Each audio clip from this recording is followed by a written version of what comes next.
As storm clouds gather over Mrs. Rogers' garden, the Action Man gang assemble for the big parade. It's an impressive display of military muscle. And speaking of muscle, just look at Action Man's new fully posable physique. It's chest out and eyes right as the top brass take the salute. They know that whatever the task, Action Man with his dynamic new physique is ready for action. By the end of the 1970s, Action Man had established himself as the UK's #1 boys' toy. However, storm clouds were gathering, not least from a range of toys based on a recent successful science fiction film.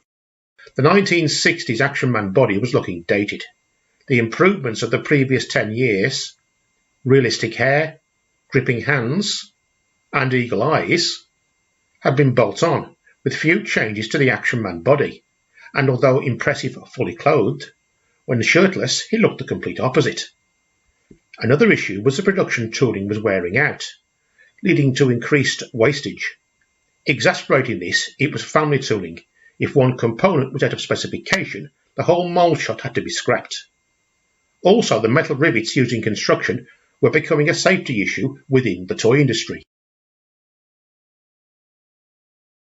Palitoy head of design Bill Pugh tasked his team with developing a new figure with a design brief of no metal components and a streamlined, more efficient production process. Seen here are original prototype sketches, drawings, and the 1981 US patent. The end result was radically different from its predecessor, both in look and production. Manufactured on separate hot running tooling, the new figure was made up of interlocking all-plastic components with key body parts sonically welded. Palitoy named the new body Dynamic Physique. Action Man now sported a tanned, muscular body with moulded plastic underwear. Green for prototypes, before the now famous blue pants in production examples. UK collectors will often refer to Dynamic Physique as blue pants figures. Note the Action Man logo moulded into the waistband of the blue pants. All the previous upgrades were included. Realistic hair, gripping hands, and eagle eyes. The new hands were larger and made of an improved Kraton material, which solved the previous gripping hands durability problem. Hands were moulded with 2 holes that fixed into rotating wrist pegs in the forearm. A larger clothes cup to accommodate new gripping hands were included. Action Man gained an additional scar on right bicep, and the lettering on back of torso was changed to CPG Products Corporation 1978. The only elastic component was the head post connection to the torso. Dynamic Physique more closely mimicked the human body, and an example of this is sitting a figure in a vehicle. The old body legs would splay, but Dynamic Physique would stay together, giving a much more realistic sitting pose. The new body fully met and exceeded design remit, containing non-metal parts, was more economical to produce, and more closely mimicked the human body.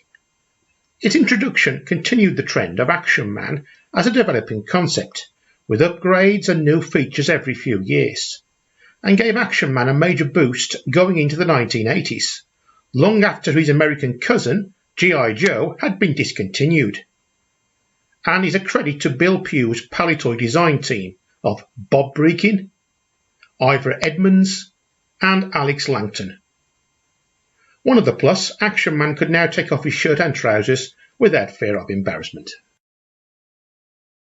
Dynamic Physique figures released in 1979 included Helicopter Pilot, Adventurer, Soldier,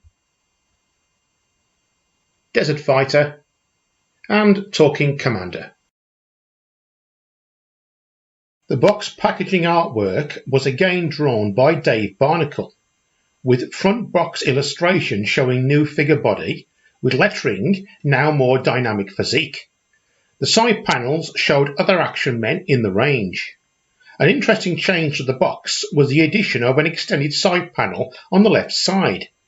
This allowed a large soldier illustration on the back with lettering, New Dynamic Physique for more action poses. The uniform was the same as previous release with the usual detailed changes. Most sweater and scarves were now nylon, but note, woolen types were still turning up in 1979. The trousers were thinner, lighter coloured material than previous, with no visible stud cap. Paperwork included L487 Eagle Eye and Gripping Hands instruction sheet, L160 and later L774 Star Awards cards, and the 1979 equipment poster. Thanks for tuning in this evening. If I've got anything wrong or missed anything out, it's comments section below.